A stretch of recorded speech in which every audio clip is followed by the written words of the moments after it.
drone could operate the amount of workload that one operator could do, but we also shouldn't be seeing that these things are completely off things, just like the Russians have in some numbers. What if that drone sees a Ukrainian T-64 and goes, oh, that's Russian, and then runs into it and kills 3 Ukrainians in that tank and knocks out a Ukrainian tank? It's like, that wouldn't really be a good thing. Yeah, I agree. I just put up a poll on that, so I'll be curious to see what people say about it. Yeah, I would be very interested in that one. But drone warfare, folks, it's the machine gun of our time. What other sorts of frontline innovations could we come up with over the past 100 years that this thing would kind of be in the group of? It's like the guided missile of our age, basically. Is probably the best way to put it. This thing is changing the way that wars are fought in a myriad of ways. To the point that it's basically changed the face of warfare itself. And you know something, that's actually a little bit interesting, folks. I never thought about that. But the missile age in its own right would change the way wars are fought altogether. Because before then, you had to send people around to actually physically bomb something. Now a B-52 can just fly within about 1,000 miles of a country, drop a JASSM off of its wing pylon, and that JASSM will make its way all the way to the target on its own, without anyone having to go directly overhead and drop a bomb on. I mean, missiles have changed a lot of how war is fought in a whole bunch of ways, and now we're seeing the drones are doing the same thing in another form, in another innovation. But anyways, with that, it is time for us to get on into some more questions. So let's address that poll real quick while we're still on the topic right here. It says, should the U.S. military allow AI to make drone targeting decisions all on its own? 68% said no, a human must make that call, while 23% said yes, make it fully autonomous, and 9% said unsure. Now, here's the issue. Here's my issue. I'm not really sure if I agree with any of the choices I put in my own poll, which I know is a bit unfair, but, you know, unfortunately I couldn't add the other option because there was no way to really make it work in the poll. But here's the way I view it. Some of these innovations are not something that we can decide on our own accord. Some of it is mandated by the circumstances on a battlefield environment. You know, for example, whether or not people wanted to invent the nuclear bomb itself, they kind of had to, because if we didn't do it first here in the United States, someone else was going to do it instead. Germany somebody was going to do it instead. So we had to beat them to the punch, and we had to make it. Ethical decisions aside, it was something that had to be done. I see the same thing here with this. If China, which I would imagine they probably are, is building fully autonomous drone swarms, then in order for us to be competitive, we have to match that. Even if it's ethical, unethical, whatever it is, we kind of have to match it, or otherwise they're going to have a massive advantage over us, and that could set us back on a battlefield scenario. So, me personally, if I could have a choice in it, I would say a human needs to make that call, because I don't like the idea of a Skynet running around out there. I don't like that. Obviously, even movies have been talking about that for a long time. And what's weird is, all this stuff that's been in movies is starting to come true in real life. So, you know, I don't want to see a repeat of that in real life, but at the same time, though, I'm not sure if we really have a choice. But Enforcer, what say you? I'd have to say that I'd be with the 67%. I think that a human should make that call, because I'm not a huge fan, folks. Like, to some degree, I get it, like the making of the atomic bomb, but also, like, for example, like if the Gestapo in Germany in World War II is going around and rounding up anybody who looks like they might not like the Nazi government, that doesn't mean that the U.S. government also has the right to send the FBI around knocking on people's doors and putting them, you know, in a camp or wherever because they might not like the U.S. government for national security reasons. I don't believe that we should always be saying, you know, well, our enemy's doing it, so we have to do it. So, you know, that sends us to an inevitable end of basically becoming what our enemies are. To some degree, I see that, but not to the full extent of just saying we have to do whatever to match the enemy to the perfection, to the perfect point that we're just like him, because at that point we lose what makes us America and what makes this nation worth fighting for and worth existing. So I would say that nobody's losing rights, but nobody's losing rights though by letting AI make the choice on a battlefield. Like, it's not stripping Americans of their rights or something like that. I don't think that's analogous. Well, I mean, it is kind of analogous because, you know, like, the AI weapon systems aren't just direct kinetic weapons, it's intelligence weaponry, like gathering intelligence and counterintelligence, which we see directed at the American public every day already through the National Security Agency. You know, it's like, once we make that step on the battlefield of going, yeah, we'll let an AI in this regard make the decision from beginning to end, that's when you start seeing sorting algorithms here in the United States that go, this person said something that's a little critical of the U.S. president. Now it's time to start surveilling literally everything they do in public and in private and start building a profile on them. And then we start seeing that there's a significant erosion even further of right to privacy in this country than we've already seen so far. And then we begin that slippery slope there, a lot like we did in the McCarthyism era of the 1950s and many others, where some innovations and the fear of those innovations on the battlefield and in war against our adversaries would start to lead to an erosion of civil rights here on the home front to match those innovations and to match our adversaries in a different measure. Because the war isn't just always fought overseas, it's also fought here on the home front. And I would think in that regard, we should see that humans, even on the battlefield, even if it gives us a slight disadvantage, should have to at least at some point make a final call, even if it's a wildly minimal input, even if the AI does basically everything, finding the target, identifying the target, and basically going in for the target. A human operator would still have to be the one, in my opinion, that makes that call to hit it or not. And that's generally my opinion on it, is that there should always be at least some level of human interaction with the system to give it the final say-so, because there's no such thing on the flip side, folks, as an infantryman just having the full laissez-faire to do as he wishes. There's always a chain of command above them that has to tell them something in general, anything at all. I mean, you never just see like a private, in the army get told, okay, we're at war, go off into Iran, and then they get to have a blank check to do whatever they want. And I don't know why we would be giving an AI a blank check like that, to where we just say, okay, go out there and do something, because we wouldn't tell a private that. Yeah, but it wouldn't be a blank check though. You would prompt the AI to have instructions and orders, so you'd be carrying out the orders you gave it. And also, with an AI, it's more standardized. Like a human is a lot more unpredictable, at least in my opinion. I know some people are going to probably argue against that, but a human is less predictable, and also depending on which person it is, they could have bad judgment, they could have good judgment. There's no telling. At least with an AI, if you put a similar set of circumstances in front of it, it should come to a similar answer. Most of the time, pretty much. But like I said before, I would prefer not to let AI make targeting decisions. Like, I really don't like the idea of that. It sounds unethical to me. It doesn't sound very human to me. And also, by the way, it's like if you're giving it the capability to go eliminate people, then who's to say the thing doesn't end up having a mind of its own or something like that? It's just not too far-fetched to say that anymore. And then it starts, turning on the people that are giving it orders, and all of a sudden it goes to the enemy side. Like, I mean, what if you can inject some malicious prompt into it, and then it decides, oh, well, the people whose side we're fighting for is actually evil because the enemy told us that they're evil, so we're going to start attacking our own people now. It's like, you never can tell. And once you give it the ability to do that, I mean, it's rogue. Kind of, sort of. I just saw someone say in the chat, no command kind of happened in D-Day with paratroopers. There were a lot of commands that happened on D-Day with paratroopers. They got their orders before they even took off from Britain over the Channel. When they landed across the Channel in France, they had their commanding officers of their companies and battalions with them at some level, somewhere on the ground, and therefore there were still some decisions being made by higher-ups on things to be done. Like, for example, if prisoners could be taken or if they could not be taken because they couldn't take care of them or handle them due to the circumstances, and things like that. Those were decisions being made by higher officers. Like, you didn't just see, Private Joe Schmo in the 101st Airborne get dropped off near Caen and catch a German and go, I don't really think I can take care of him, so I'm just going to shoot him. And he didn't make that decision on his own. That was always something that had to be run by at least a sergeant, maybe even a lieutenant, or something along those lines. And that's why there's no historical equivalent to this, even for a human, where they just, get a blank check to basically do whatever. And that's why I don't really think that an AI should have it either, because there should still be some input from what we could call a higher ranking entity, which would be a human individual at that point, to make that final call as to whether that shot should be made or not. Because there's no such thing as someone just operating purely autonomously in the military, and I don't know why we would let AI do that either. And also considering, folks, that AI at this stage in war is basically filling the role of grunts. Basically, we're saying, let's give the computerized version of the grunt the full autonomy to do whatever it wishes without any input from a higher command, whether it be an NCO or an officer or whatnot.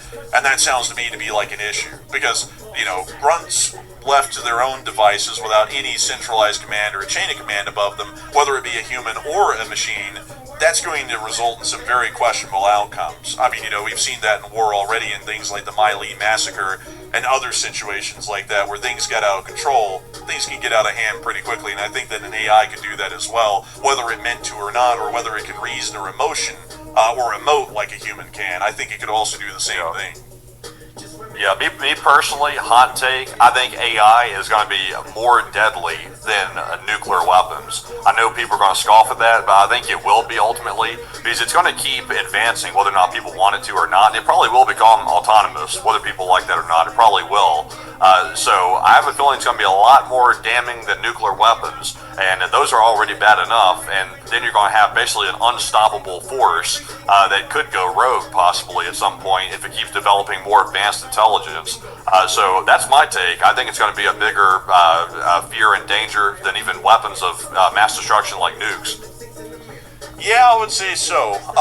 It's just really hard to kind of really visualize the kind of damage that this sort of a weapon system or technology will be able to conduct, because it's not like a nuclear weapon where it vaporizes a city. It's a lot different, but I think that the level of destruction that this thing can create is probably going to be far more resounding than a nuclear weapon, even once we start to see this thing in its full form at some point. Yeah, and also the threshold to use it is a lot lower than a nuke, because, like, for example, if you have autonomous drone swarms, you can program it to do anything, especially if you allow it to be autonomous. So when someone drops a nuke, like a country drops a nuke on somebody else, it takes out everything. Everything goes. Like, everything's eliminated with a nuke. And also it creates a whole bunch of ecological issues with radiation contamination.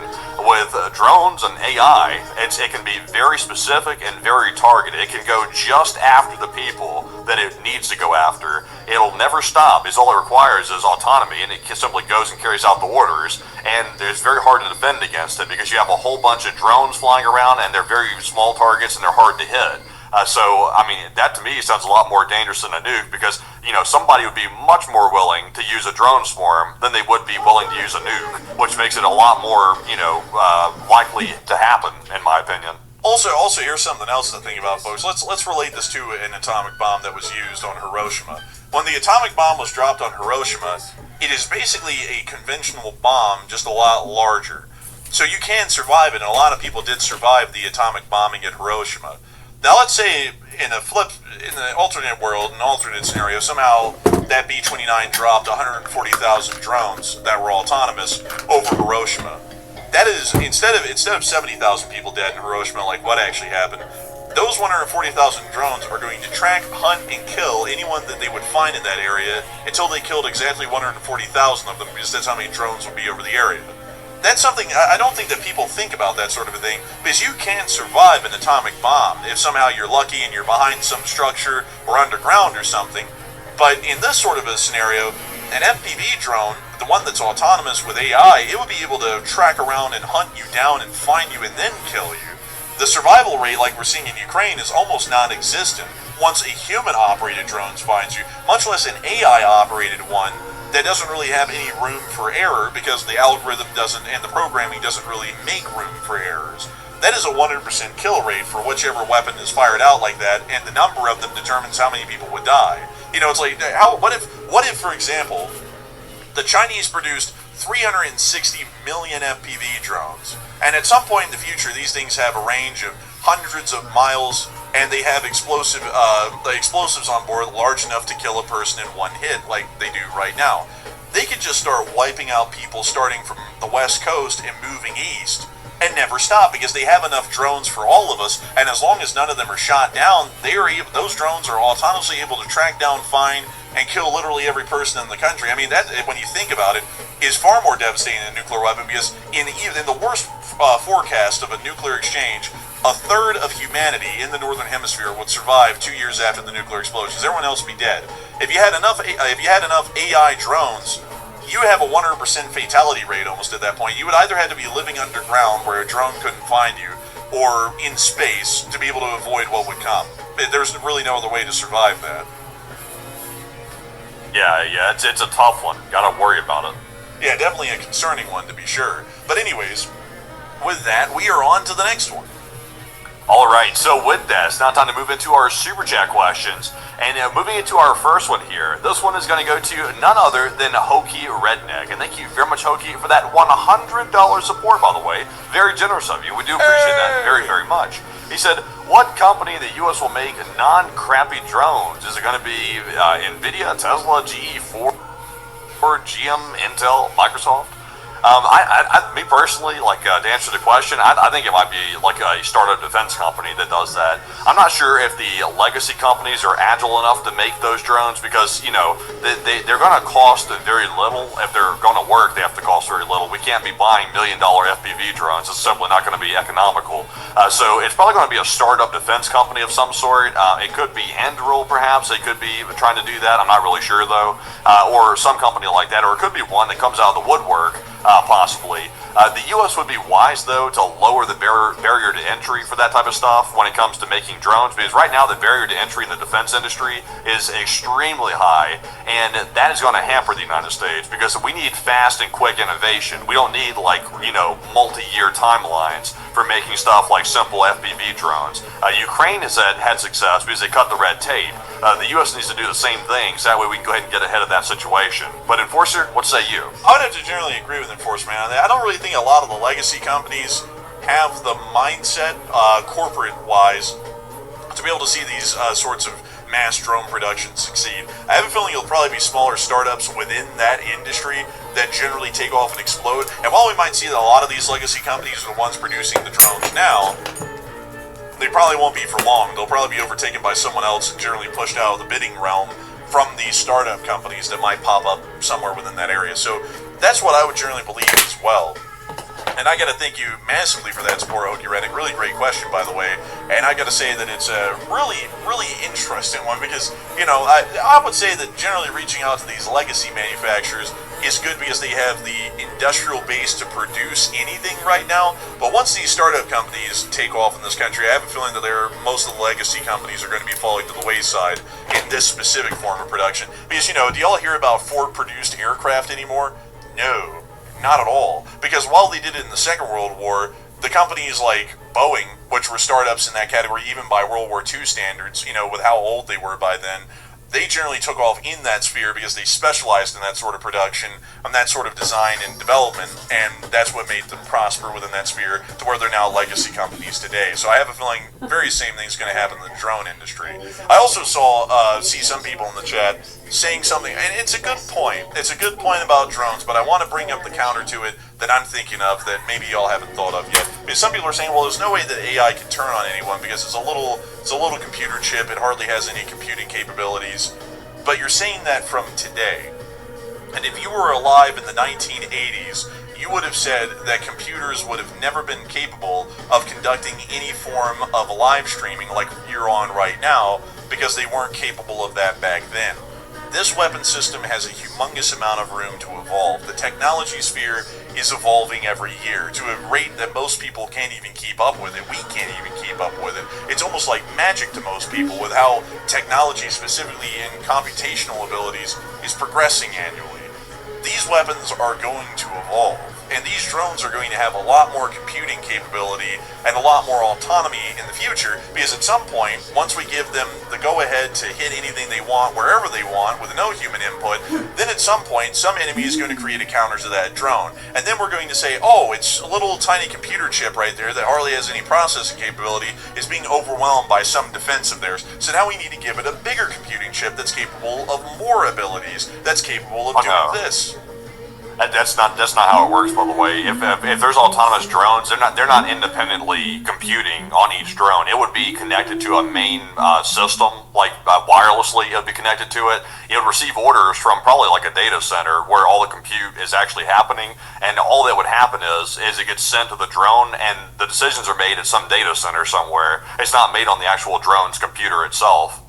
Well, yeah, but at some point, they're going to start electronic jamming those signals. They'll find some way to detect them and then jam them like electronic warfare exists today.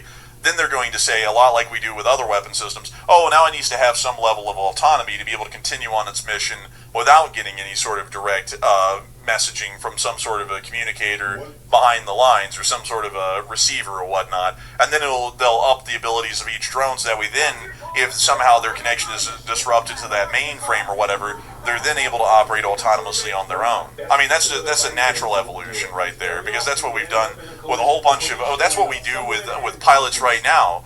They're all connected to an interlink in their aircraft, but if that interlink ever goes off, the computers in those aircraft have the ability to store the previous data that they got, and then even try and extrapolate, or at least try and depict to that pilot what the airspace still kind of looks like off of its best prediction. I mean, that's something already in aircraft right now. So, why in the world wouldn't that exist for drones in the future once that became an issue for a fully autonomous drone? I mean, clearly that would be the next step in its evolution. Yeah, and then once quantum computing gets really good, then pretty much every encryption on the planet can be cracked for the most part, which will be a problem because if you try to create any wireless communication method, even via satellite, radio, etc., whatever way you're using to communicate, you have to encrypt it, or otherwise the enemy can jam it, or they can hack it, and they can redirect your drone somewhere, possibly. So it'll basically have to be wired, like fiber optics or something like that, which is a little problematic because obviously fiber optics can get cut easy, it can get caught up in the trees, and there's a lot more infrastructure with that. You have to actually add the reel, like the spool of wire to the back of it and all that stuff. So it's going to be tricky for sure. Yeah, and also another thing is that having a wireless communication with a drone, more advanced countries like ours, in China for example, we're easily going to come up with some sort of ability to detect where that receiver is on that drone and where it is flying to at that moment when it's getting the message, and then that would make interception easier, and then they would make the claim, well, now we need to make this thing fully autonomous, so that way there is no communication with it, so that way it can't be picked up. So that way it is a lot harder to intercept. And then you have a fully self-autonomous drone with no input. It just gets input at the point of launch, and then it's sent off to do whatever. Because all this stuff, like once we get down that rabbit hole, folks, of saying the AI is going to make the kill decision from launch to its impact, and we completely remove a human operator from it, all of this stuff is going to be natural evolutions, and we've already crossed that moral threshold of saying that a human never has to be involved in making a decision on a hit, and that's going to be the standard. And then these drones are only going to get more powerful in computing abilities, more independent, more autonomous, more intelligent, and then who knows what could come out of that at some point in the future. And that's something that I think we want to avoid at the head right now by putting a governor on the technology to some extent and limiting ourselves to a degree to make sure that for now there is definitely human input in the final kill decision on all of these drones. Otherwise this is going to be a mistake well on in the future. Yeah, let the people decide. Let the people decide. It's a democracy, after all. But anyway, so that we are on to the next one. All right, so our next super chat is going to go to none other than Hokey Redneck yet again. And thank you very much, Hokey, for the second super chat. We appreciate that. He said, who makes Tomahawks, JDAMs, SM2s, SM3s, and SM6s? And is that Lockheed? I think that's Raytheon. Is it Raytheon? Didn't Raytheon become RTX Technologies or something like that? I think did they? I can't remember for certain. I don't know. The first cruise missiles were actually manufactured by General Dynamics. And then let's see here. So let's see, a joint venture between Hughes and Raytheon manufactured a missile from 1995 until Raytheon's acquisition of Hughes in 1997. And then in 2016, the U.S. Department of Defense purchased another 149 Block 4 missiles for, as of 2024, Raytheon remains the sole manufacturer of non-nuclear sea-launched Tomahawk variants. So it is Raytheon, actually. What about the interceptors? What do you mean the interceptors? Like, the interceptors for, like, Patriot and stuff like that? Oh, you mean like SM2s and SM3s? Those are ship launched. Those aren't from the Patriot. The Patriots would be like MEM 104s, I believe, or something like that. But yeah, who makes those? Let's see, the SM3. It's probably Raytheon, is it? Let's see here. Let's see here, folks. Yeah, it's Raytheon. So Raytheon, I suppose, produces all of those, actually. Interesting. I didn't know that. I thought Lockheed made some of those. Apparently, it's all Raytheon. I actually didn't know that Raytheon was that big in the missile industry because they're actually producing some of the most advanced missiles of most types that we use here in the States. So That's really interesting right there, Hokie. And that's, let me make sure that that's correct on everything. Let me go pull up the SM2 and the SM6 because I need to doubly make sure. So who made this one? So, oh gee, looks like this one may be made by a multitude of manufacturers. Let's see here, they actually don't give an answer to the SM2 that much from what I can find online.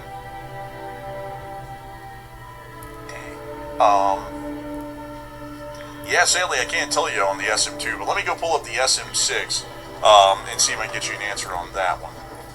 So that one is also produced by Raytheon. So yeah, Raytheon basically produces all of them, but there isn't really a clear answer on the SM2. I think they had a wide array of manufacturers who built that one or were involved in the development process, but it didn't appear that there was a clear answer online. So I hope that does address that well, Hokie Redneck, and answer the question. And that's very interesting, actually. Don't you think that's crazy, Mandy? I mean, one company produces basically all of these key missile types. That is, in one respect it's interesting, and then in another respect it's kind of not interesting. But I can't really go into all the details about that. But you know, I think it's better to have a bunch of varied manufacturers, generally speaking. But I mean, they appear to be doing a good job. Now, I'm not sure about the money side of things, not so sure about, you know, pricing and stuff like that. But, you know, they're doing a good job of making the missiles. It appears to be they work. Huh. This is also interesting, Matthew. This is why interesting. Do you know who makes the MEM 104 missiles for the Patriot? Is that Lockheed? It's also Raytheon. Interesting. Who makes the ones for the THAAD? THAAD missile. Let's see. Well, let me see if I get it. So, finally we've broken the chain. The THAAD is the one that's made by Lockheed, but it looks like everything else is made missile-wise by Raytheon, basically. So Lockheed is really just like the main aircraft, like, you know, innovator, I guess you could say. That seems to be what they're really focusing on. I thought they also made a lot of missiles too, but apparently they don't make as many as Raytheon from the looks of it. Yeah, let's see, items. Not an items analyst. I don't want to be an items analyst for Lockheed. No, thank you. I'm happy with my own job. Let's take a look at their products from their website, because at this point I'm kind of wondering myself, what do they make? So this is interesting. Let's take a look at their range of products, Matthew. And I'll accept cookies from a U.S. legacy weapons producer, of course. But let's see here. So they produce electronic systems, the Aegis combat system on board most warships. They produce autonomous underwater vehicles, like that looks like a Mark 48 torpedo, maybe. Let's see, an air warfare destroyer. They also produce radars, Apache fire control systems, AN/TPQ-53 radars. What else? Collision avoidance systems, the Black Hawk, the C-130, C-5 Galaxy. I didn't know about the C-148 being made, but then that's interesting. And also the CH-53. Oh, that's interesting. I didn't know that either. Generally looks like they're actually more into like computer systems at this point, honestly, Matthew, because most of this stuff is more computer technologies based, like the Apache fire control, the collision avoidance. That's interesting. I actually thought for some reason, folks, Lockheed was more of an aircraft manufacturer. It almost looks like they're more of a software producer these days. But anyways, with that, we are on to the next one. So moving on to our next one, this one goes to EMJ6446, who put in a 50, and thank you very much, by the way, for that support right there, and we do appreciate that. I do not see a comment attached, however, but thank you very much, EMJ, for that support, and Enforcer, what say you? And I gotta thank you so much for the incredible support, EMJ, because while you didn't throw in a comment, we're still greatly appreciative of your support, and it helps this channel to keep on running. And we're on to the next one. We also have a $50 support from Rob, and thank you, Rob, for that 50. He said, a 26-year Air Force vet here, and also thank you for your service. He said, I just want to say thanks for the unbiased news, humor, and awesome narration for our collapsing world. Hoping everyone is stocking up on food, water, ammo, and a good neighborhood plan. You will need it soon. I hope not. Oh, and I would hope not. And really, to be honest with you, Rob, if we needed that, you're just prolonging the inevitable. Like, honestly, my opinion is, if starving looks like it's going to become a high likelihood, I'm gonna be in the masses that starve to death, probably. Like, I don't even have any pretense about that. Some people will be like, I'll get through it. It's like, I won't. I know that one for sure. But beyond that, though, I got to thank you so much for the support, and I got to thank you for enjoying our unbiased news, humor, and awesome narration. We try our best, we really do. And we love to know that folks like you really enjoy this channel and find it worthwhile to watch, and also to support, so that way we can keep doing this every day. And so a huge thanks to you so much once again. I hope that does address that incredibly well. And with that, we're on to the next one. I'll get this right here. So I'm seeing there's, excuse me.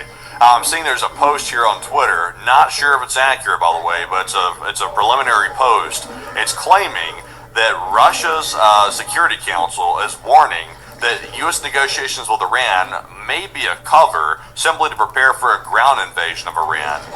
So we'll have to see if we get more cooperation on that right there. But that appears to be coming out of Russia right now. So, you know, possibly so. I mean, certainly a lot of assets moving to the region. I mean, even though we're having a ceasefire and we're saying there's a peace deal around the corner, we're deploying more forces. You know, amphibious ready groups are showing up. Marines are showing up. We're seeing 82nd Airborne elements show up. You know, obviously tons of air power has been lingering around the area. A brand new blockade that started. So it may be so. Maybe. And with that, we are on to the next one.